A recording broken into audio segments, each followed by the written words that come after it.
we are back for part 2 of my full season review.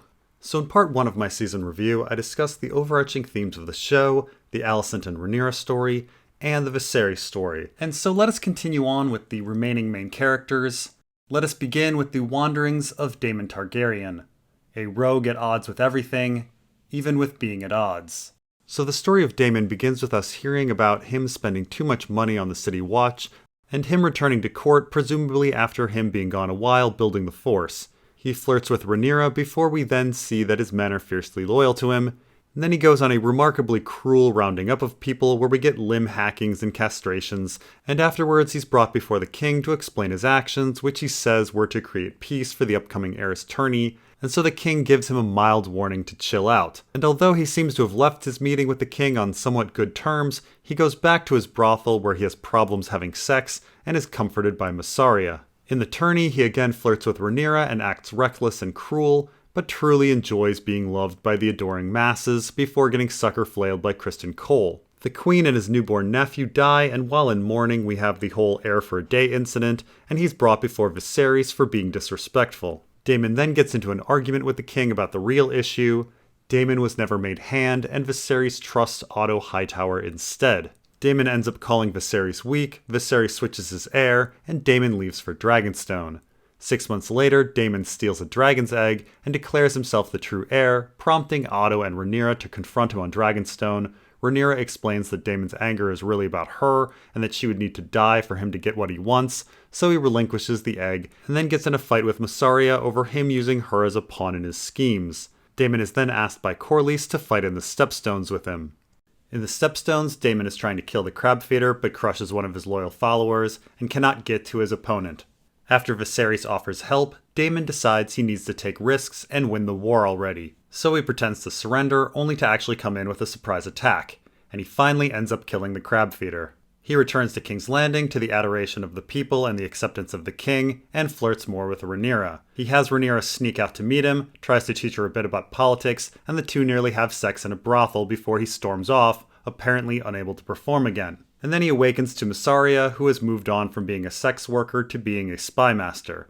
The king beats up Daemon for perhaps having sex with Rhaenyra, and Daemon says that he and Rhaenyra should marry, but Viserys dismisses this as Daemon is already married, and so he sends him home to his wife. And so Daemon does go home to his wife, where he murders her, and then shows up at Rhaenyra's wedding to maybe make off with her, but in the end he doesn't. A decade goes by, and Daemon now lives in Pentos, married to Laena with 2 children. He performs dragon shows, researches history, and is offered the opportunity to fight in wars, but then Laena dies in childbirth. And so Daemon goes to Driftmark for a funeral, is approached by Viserys, who wants him to return to the small council as something Daemon would need, which offends Daemon. He meets with Rhaenyra, they discuss life, and he says he was happy enough with Laena, though Rhaenyra criticizes Daemon for not rescuing her from her life. They then have sex, and he stands with her during her dispute with Alicent, though he spends no time comforting his daughters, and then he's asked by Rhaenyra to marry her. The two then conspire to murder a man so they can do a body swap to get Laenor out of the picture,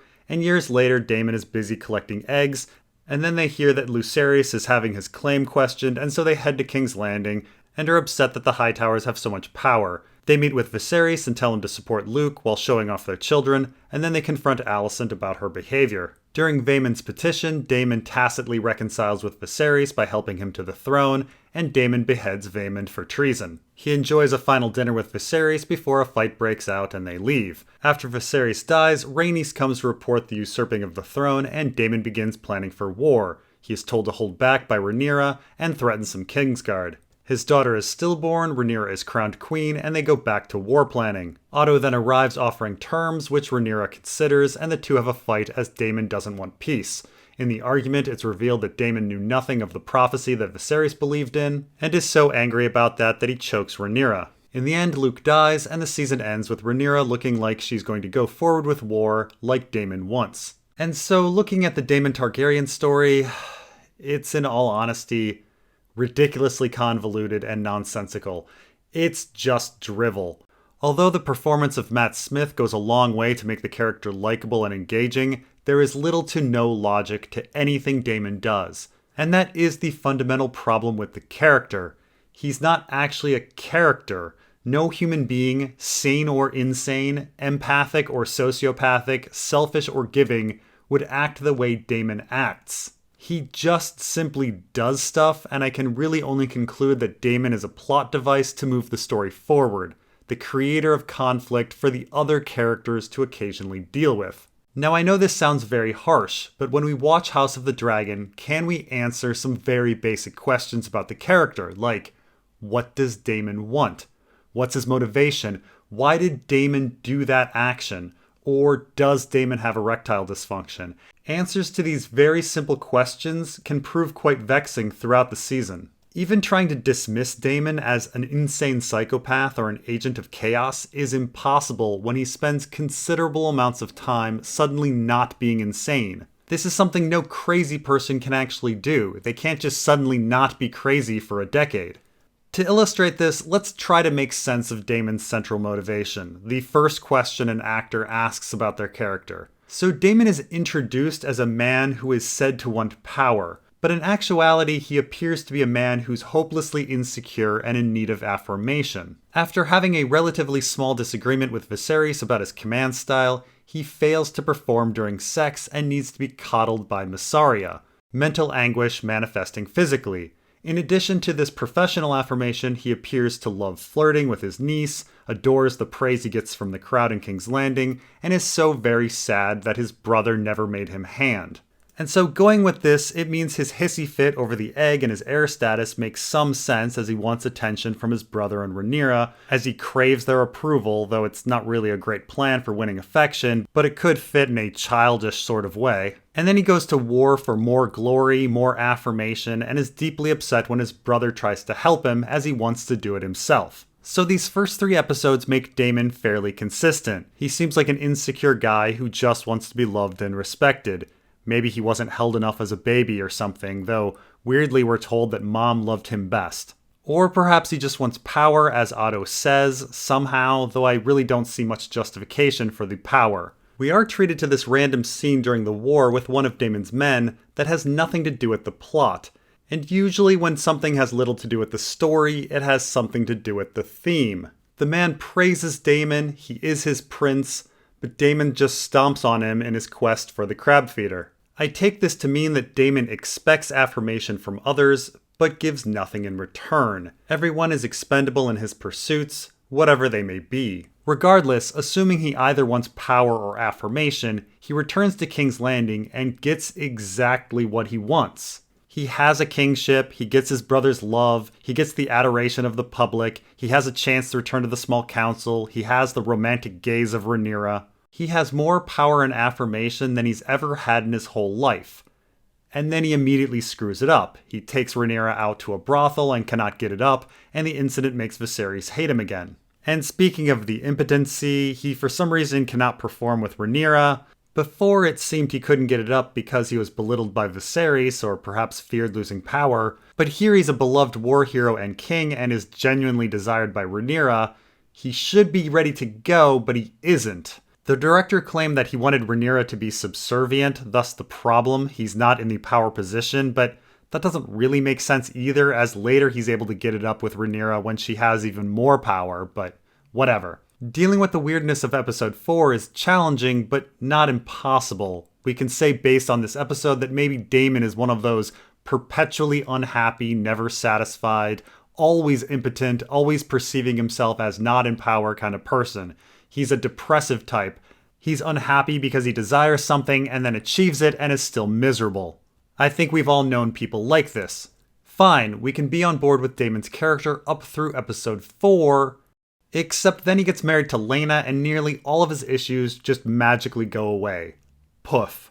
Now he doesn't need to have too much power, and he doesn't need too much affirmation, and he can get it up fine. For 10 years, he's happy enough, by his own words, doing dragon shows, reading history, staying away from politics, being a family man. Everything we established in the previous episodes goes away magically. And he's only driven from this life because his wife dies in childbirth. Daemon's story is destroyed by the 10-year time jump more than anyone else. Everything in episode 6 of House of the Dragon contradicts the previous episodes for Daemon. How did this occur? How did this man who craved affirmation and power suddenly accept the life of relative mediocrity? What exactly did Laena and the children provide? Whatever it was, it happened off screen and we will never know. Now, some people would argue that people change. Yes, but having change off screen and unexplained is not storytelling. As I said, it's the same as Chandler getting divorced from Monica and marrying Phoebe off screen in between episodes. It's something that's completely believable as people get divorced and remarried all the time. But it wouldn't be good storytelling if it was never explained. Daemon is an enormous troublemaker for the first half of the season. His very character and why he is the way he is a fairly large part of the plot. Other characters even dwell on it. And then suddenly he's not that. Now, you may have noticed that I passed over episode 5, and that's because that episode is just bonkers. Out of nowhere, Daemon murders his wife. And he does this because, well, we don't know. Was it so he could be single, so he could kidnap and marry Rhaenyra? Because someone being already married didn't stop him from marrying her later. And if he wanted to kidnap Rhaenyra, why didn't he do it? She actually even asked him to kidnap her. Was Daemon too scared of Viserys and his complete lack of dragons? He's bold enough to murder someone, but not bold enough to make off with Rhaenyra? Because it seems like Daemon commits murder because the plot demands him to commit murder. He needs to get married so he can have 2 children and so there can be a funeral for everyone to go to. There is simply no logic to why, then and there, Daemon would suddenly want to kill his wife. But fine, let's just accept that Daemon was weird for a day and then gets over his insecurity and his quest for power. People change, off-screen apparently. But then, immediately after Laena dies, Daemon goes right back to being that insecure guy from the first few episodes as if no time passed. He won't return to King's Landing because Viserys thinks Daemon needs him rather than the other way around. Meanwhile, Rhaenyra needs Daemon, so he marries her, and then they kill a dude. So there was no growth for the character over 10 years. He's still the insecure guy who wants affirmation and who murders people for no good reason. But if he was still this character, how was he a family man with Laena for 10 years? Now, once Daemon marries Rhaenyra, Daemon seems to change his personality again, and this time it's to warmonger. He begins collecting eggs, he seems overly ready to believe that Viserys was murdered and that the Greens are ruining the kingdom, he is overly eager to prepare for war, and is angry that Rhaenyra would even consider peace. And again, it's incredibly difficult to reconcile this Daemon with previous versions of Daemon. How does starting a war bring affirmation exactly? And didn't Daemon try and fail to use war for said affirmation? And how does warmongering Daemon fit with family man transformed Daemon? Even if I just accept that Otto was right all along and Daemon was cruel and wants power, or simply that he hates the Hightowers and wants revenge, how is war the best way to achieve his goals? The big problem with warmongering Daemon is that it was already established that Daemon was a dude willing to be ruthless, creative, and just assassinate people. Why doesn't he just kill Otto and Alicent? Honestly, what's stopping him? Why didn't he do this years ago? This is a man who broke into the dragon pit and stole a dragon's egg. This is a man who used a false peace banner to win a battle. This is a man who killed his wife. This is a man who murdered a random innocent dude and swapped his body for Laenor's. This is a man who got angry at Rhaenys for not just killing everyone. Considering that he knows all of the secret passages in the Red Keep, what is stopping him from just killing Otto and Alicent? At season's end, I still cannot answer very basic questions. What does Daemon want? Why is he doing the things he's doing? Does he have erectile dysfunction? I'm really at wit's end trying to piece together Daemon's narrative logically or thematically. What does Daemon even represent? Ruthlessness? A desire for power? Insecurity? Insanity? Meandering goals? Ennui? The thing is, Daemon is inconsistent, but he's inconsistently inconsistent, making it difficult to even attach chaotic labels. In the end, there is no worse storyline in all of House of the Dragon than that of Daemon Targaryen. Although he is attached to a few high points of the show, like his reconciliation with Viserys, his behavior is actually much more associated with the low points of the show. The over-the-top slaughter and the fart into the camera, the ridiculous joust and its carnage, the God mode battle scene in the Stepstones, the murder of Rhea, the body swap scheme. Even when I talk to people who love the show, they love the show despite these scenes. And I know people absolutely adore Matt Smith, but House of the Dragon Daemon Targaryen and his antics are a detriment to the show. So next we move on to Rhaenys and Corlys, or misunderstanding one's own life. The story of Rhaenys and Corlys is actually how our series begins, with Rhaenys being denied the Iron Throne because she's a woman, and this event supposedly drives the characters throughout the story. We pick up years later with Corlys having a somewhat antagonistic relationship with the king, and him trying to convince Viserys that war in the Stepstones is needed. After giving some exposition during the tourney, the antagonism later surfaces as Corlys supports Daemon's claim, but Corlys reluctantly vows to respect Rhaenyra as the heir. Corlys again pushes for war and seems to side with Rhaenyra's idea of bringing dragon riders in, but is once again denied. Corlys then tries to take action to repair the rift between him and Viserys by offering his daughter's hand. It's a move that Rhaenys openly discusses with Rhaenyra. Viserys will remarry. The male child will likely usurp Rhaenyra. It's better if it's Laena's child. However, when the time comes to name Viserys' new bride, Laena is passed over in favor of Otto Hightower. This pushes Corlys into wanting to go to war without Viserys, instead allying himself with Daemon. The war goes poorly until Daemon finally takes a risk and the Velaryon forces are able to win, and after some problems with Rhaenyra, Viserys eventually comes around to wanting to marry his daughter to Corlys' son Laenor. Corlys at first insults the king by not immediately meeting him, but he does eventually bow and accepts Viserys' marriage offer. Afterwards, Rhaenys and Corlys discuss whether the marriage is a smart move as it's dangerous. Corlys explains that he's trying to make up for the Council of 101, but Rhaenyra's claim will be challenged and Rhaenys fears for her children's safety. Things proceed and the Velaryons come to King's Landing to see Laenor and Rhaenyra wed, and at the wedding, Laena meets Daemon. Many years later though, Laena and Daemon have been married and Laena dies in childbirth, and so everyone gathers for the funeral. Corlys speaks with Luke and says that Luke will inherit Driftmark, though Luke fears the demise of everyone. Afterwards, Rhaenys laments their pursuit of power, thinking it led to Laena's death. She also mentions that Luke is clearly a bastard, but Corlys doesn't care about blood as long as the name Velaryon is attached to him. And then, during the standoff between Rhaenyra and Alicent, Corlys and Rhaenys stand with Rhaenyra, though they are later rewarded with believing that their son has been murdered when Rhaenyra and Daemon pull the body swap scheme. Years later again, Corlys is fighting in the Stepstones as a form of mourning, while Rhaenys rules Driftmark.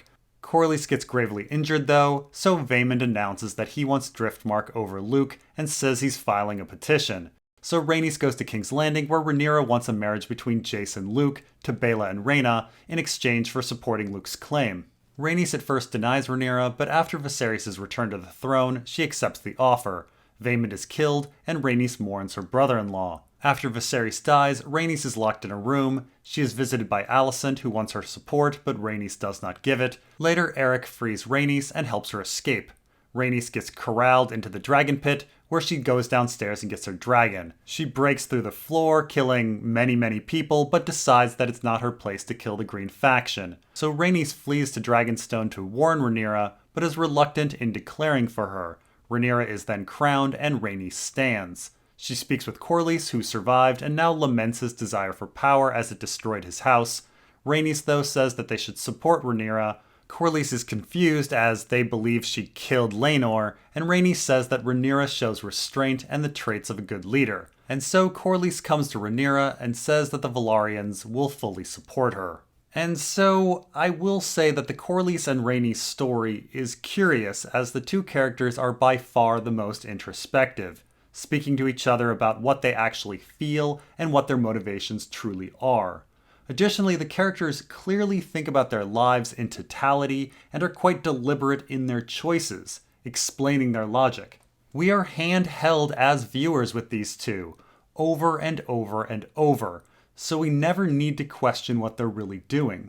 If there were one story that would be cohesive and logical, it should be the Corlys and Rhaenys story, a story that is analyzed and interpreted by the characters in the actual show.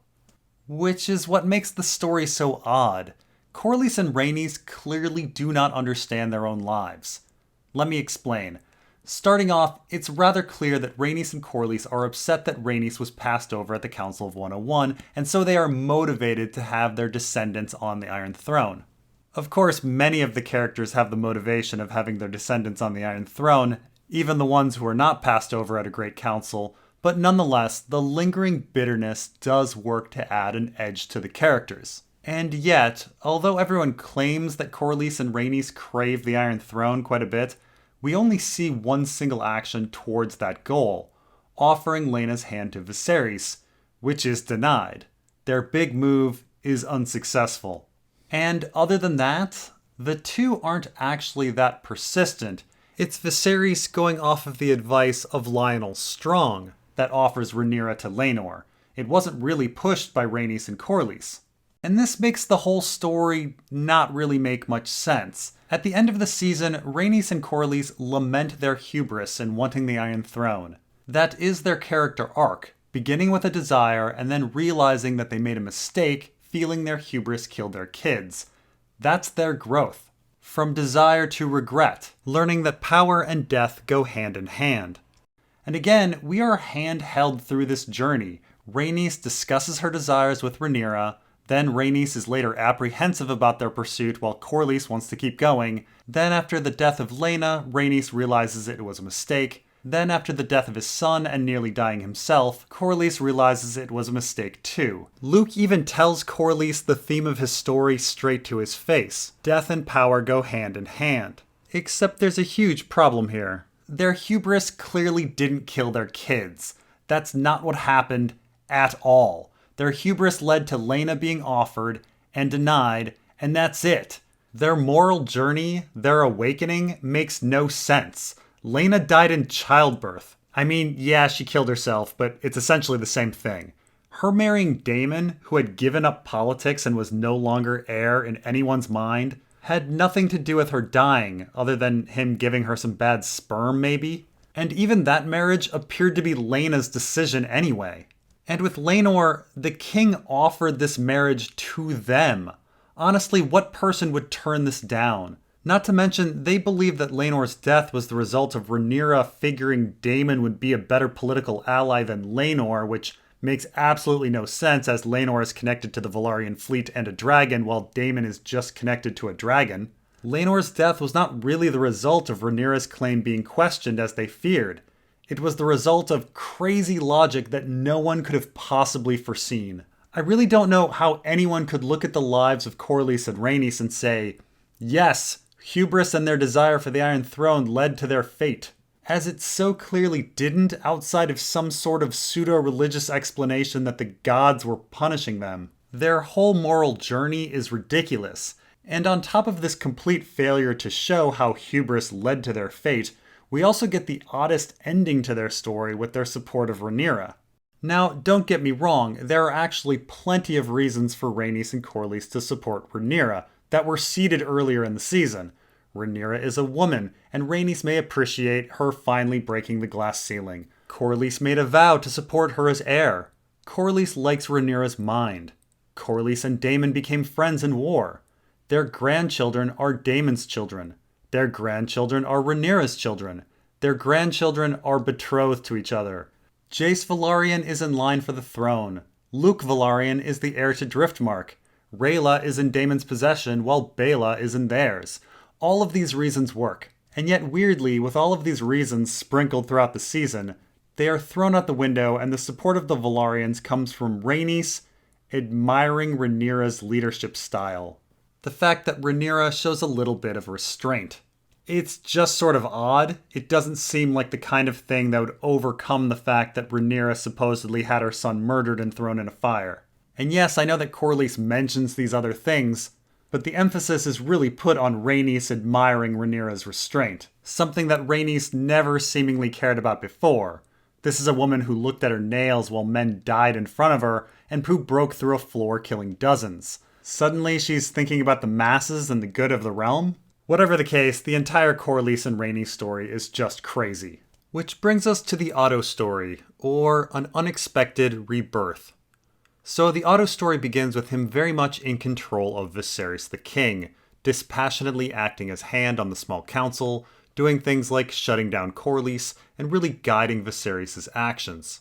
We learn that he's not only integrated in Viserys' life professionally, but personally as well, even present during Viserys' medical examinations, receiving more information about Viserys' affliction than even Viserys himself. But there is one thorn in Otto's side, Daemon Targaryen, who does things outside of Otto's control.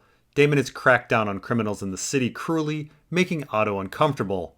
To add to this, Daemon is able to get Otto riled up, bringing up Otto's wife, who has recently died, and pointing out that he has not moved on. After the death of Aemma Arryn, Otto has the small council push the idea that Viserys' heir should be changed to avoid the possibility of Daemon ruling, though Viserys does not want to address the issue.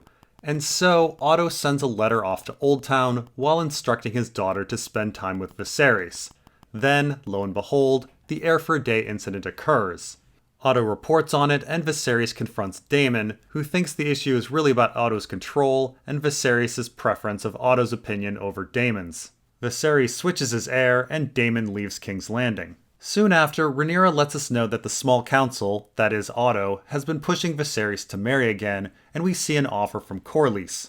Otto counsels Viserys on the decision, relating the ordeal to his own lost wife and the odious task of replacing a loved one. Daemon then steals a dragon's egg, and Otto goes to Dragonstone to confront Daemon, while telling Alicent to do something with Viserys. On Dragonstone, Otto demands that Daemon surrender and is nearly killed, but is saved by Rhaenyra. When he returns, he is proud to have Viserys marry his daughter. Years pass and Alicent has produced a son, but Viserys has not switched his heir. Otto seems resigned to this future, but is ordered by his brother to try harder. And so a white stag scheme is devised to make Viserys think that Aegon is super special. The scheme fails. Otto then recommends that perhaps Aegon and Rhaenyra can marry, but that is refused as well. So Otto asks his daughter to try to convince Viserys, but she fails to do so. Later on, Daemon returns from the Stepstones and is seen in a brothel with Rhaenyra, and so Otto reports on it. This leads to Rhaenyra agreeing to marry Laenor, though she demands that Otto be dismissed. And so Viserys fires Otto while accusing him of being an opportunist. Before he goes, he pushes on Alicent that the lives of her children are in danger if Rhaenyra ascends the throne.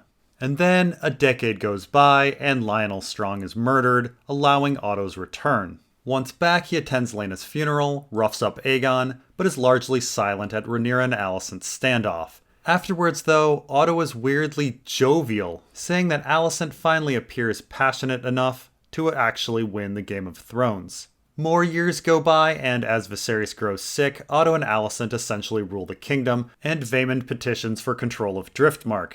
Otto laughs about his plan to have no one greet Rhaenyra when they arrive, and he and Alicent scheme with Vaemond. They agree to give him Driftmark in return for his support and the Velaryon fleet. Things fall apart, though, when Viserys returns to the throne and the petition fails. Otto, though, is in good spirits afterwards at the dinner with Viserys, and that night, the king dies. Alicent tells Otto that Viserys switched his heir before he died, though Otto doesn't really care that much. Alicent discovers that Otto has been planning with the small council to usurp Rhaenyra in any case, and wants to simply execute Rhaenyra against Alicent's wishes. The two cannot find Aegon, and a race between them begins to find him. Otto makes a deal with Mysaria to end child pit fights. Alicent in the end, though, gets Aegon and demands that they send terms to Rhaenyra. Otto then says that Alicent reminds him so much of her mother. Aegon is crowned, Otto lucks out and isn't killed by Rhaenys, and finally he presents the terms that Alicent wanted to give to Rhaenyra. And so, the Otto story is actually pretty intriguing. Surprisingly so, and it's something I didn't really notice until a rewatch.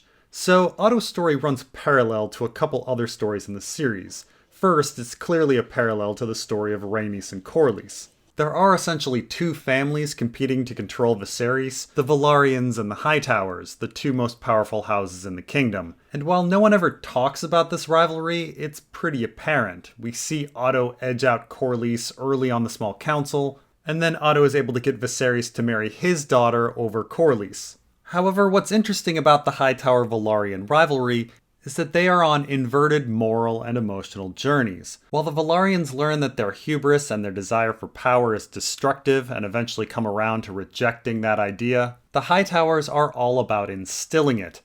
Otto pushes Alicent over and over until finally she does have the hubris to demand power. And Otto is overjoyed. On these journeys, we can also note that the Velaryons begin as a somewhat happy family who descends into sorrow, while Otto begins as a stern, serious man who becomes happier as time goes on. It's as if one family is in autumn and the other is in spring. The second parallel of Otto is actually to Viserys, as both men lose their wives close to each other in time, with Otto specifically empathizing with Viserys on this loss. Now, Viserys remarries while Otto never does, but both men do attempt to use the same woman, Alicent, as the replacement for their loss. Alicent as the replacement is a reoccurring theme that even comes up in the Criston Cole story. But as I discussed in my Viserys review, Viserys tries but fails to use Alicent as a replacement for Aemma Arryn. She does not fill the void left on an emotional level. Aemma Arryn is the wound that will not heal. But remarkably, Alicent does essentially replace Otto's wife emotionally for Otto.